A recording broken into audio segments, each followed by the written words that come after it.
Welcome to Atlanta Tarot. This is the tarot forecast for Aries for the month of June, including late May 2023. So Aries, we are now in the sign of Gemini. So all sorts going on. The element is air. And you are in your third house. But the third house governs, and the spotlight will be on communication, including listening and talking. It is about your neighbours, so be careful there. It's always a bit of a sore point sometimes with neighbours. And your siblings, same could be said. So it's all about how we communicate with those close to us in environment and in terms of the DNA. So this will be interesting, Aries, because you're such an independent fire sign. You rip through things like wildfire. So let's just see, with a bit of air behind you, anything could happen in this 4 weeks. So the energy is 8 of Cups. So basically, Aries, there's somebody, a relationship that you need to just stand out from. Just give it a breathing space. Now this person or this relationship could be, well, obviously in the house of communication, is impacting on you somehow.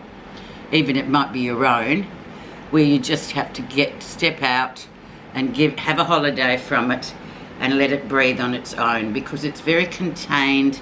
It's kind of come to a point where no matter what you say or whatever, it's not like it's just contained. It's like swimming up against or banging up against the walls, literally. So the issue is to stand away from it. Don't be meddling and don't be trying to rescue, just stand out. Very interesting. Okay, let's see where you are right now. And we have the World. So this is coming to an end. This is the cycle, a big cycle, because it's a major card. So this is coming to an end, this issue or this relationship, whatever it may be, or whoever it may be in relation to in terms of you, Aryan people. So yes, definitely the end of the cycle is coming. Hence, that's why we have the 8 of Cups. They're just saying, stand away, step away, no more interference. You've just got to let it breathe and do its thing. Big card, big happening. So the end of a cycle is coming. So that's a good thing in a way, because everything's literally done its full circle. There's nowhere else to go but to stop, to finish, cut off the loose ends and start a new one. So in a way, it's a very positive card, the World. What's influencing this card and indeed the whole reading is the Fool. So we end, so the World is the end of the 22 major cards of the tarot. The Fool is the beginning, hence the 0 there. So yes, there are new adventure is coming, new journeys coming. So you just finish one and the new one begins, literally, very automatically, very, I hate to use the word organically, very naturally. So this is brilliant for you. Big cards, 2 big cards with a heavy duty impact on whatever's going on with this energy of the step away from the relationship sort of stuff.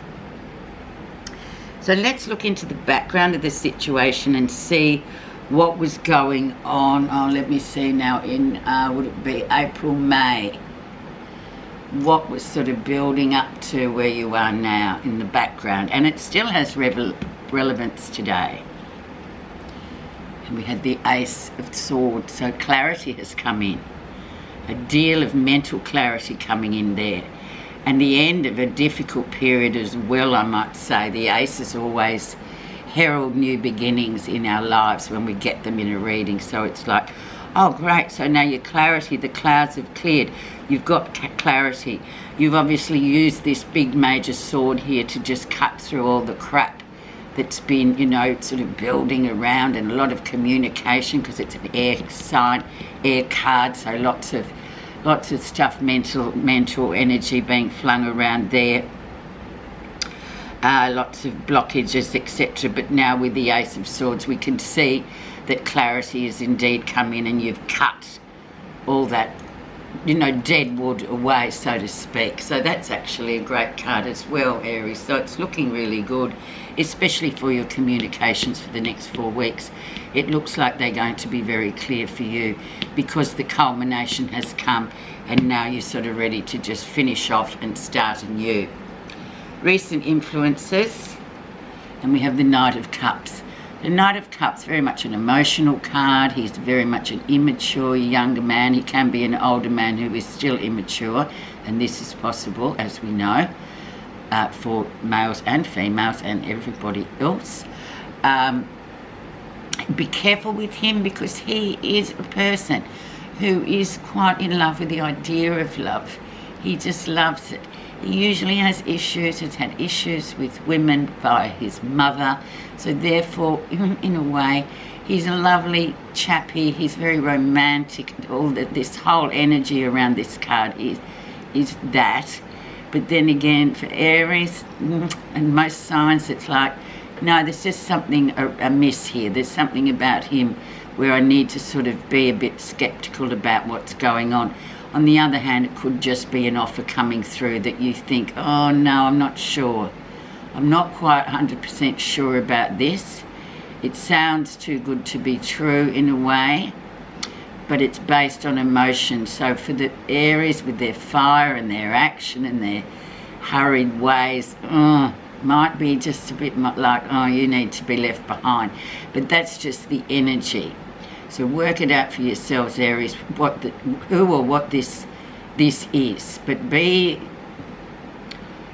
err on the side of caution with it. If it's some person, male person, or could be female as well, it's that energy of whatever, it's the love, in love with the idea of love. Just be careful. The lesson you'll be learning. And then we have another one, and now this is the Knight of Swords. So it comes in, causes disruption, and leaves quite abruptly. But whilst it's there, it's another young male immature figure as well, and he is the twins, and it's Gemini. So just Gemini, the month of Gemini, the 4 weeks of the Gemini, it can bring in things out of nowhere, and just big jolts come in. And it's just like everybody's left quaking in their boots thinking, what the hell was that all about? So it's very much a lightning, quick energy, but be really careful once again of it, and it's a Gemini. So Gemini, the winds can blow very quick, very fast, but then on the other hand, they can change direction just as fast. So just be, once again, really erring on the side of caution with this energy and this lesson this month. So just things coming in out of nowhere, expect the unexpected. So be on your marks there, Aries, because it does.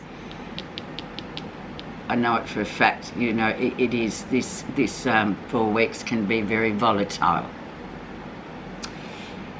Near future. And then we have the moral compass come in, the good old moral compass. So another major card, I might say. So this is you really sort of coming in June, keeping yourself very grounded. This is a card for the Taurus, the sign of Taurus. So it's very grounded. Keep grounded. Keep everything within your moral compass. So what's right and what's wrong for you is really important for you.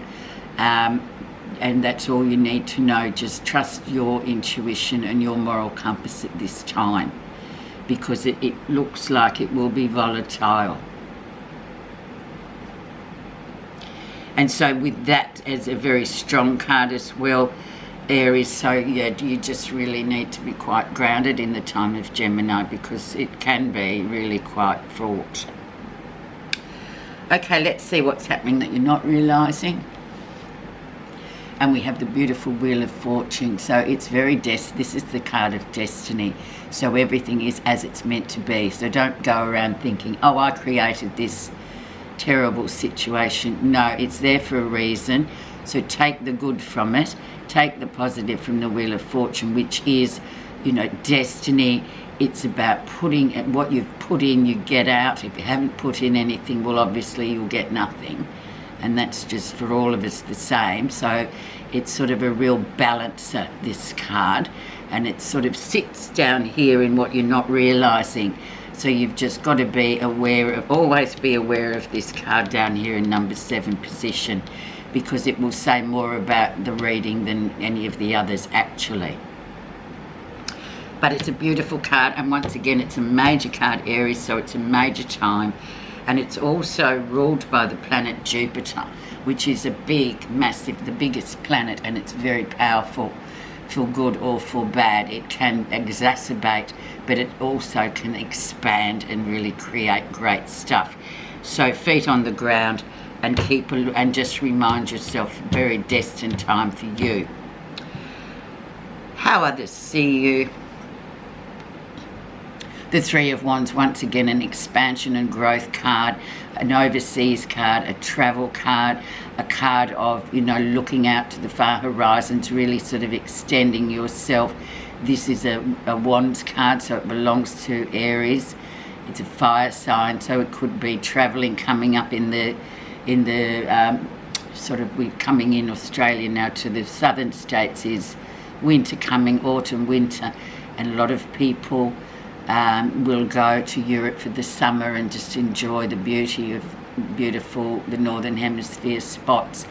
There's something about a man over there for some of you too that you may meet, or a female that you may meet, that is quite important in your growth and meant to be on your path. So that's also another interesting aspect of the card of the Three of Wands. What you're feeling positive about.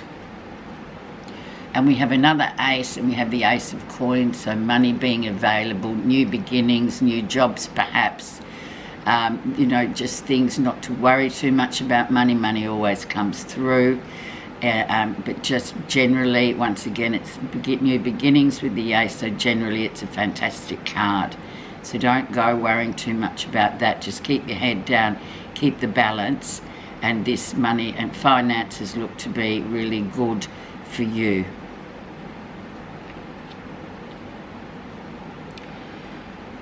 The final outcome card we have, and there we have a bit of a fight going on and ending the 4 weeks of their mental energy of the 3rd house. Just everyone will have an opinion, and every time you ask your friends or your family or the group or the work people, there'll be 5 different opinions running around the table. You'll be sitting there going, oh, why did I bother asking these people for advice? That's what they would do. This is just about me. So once again, keep your moral compass, keep grounded, and listen.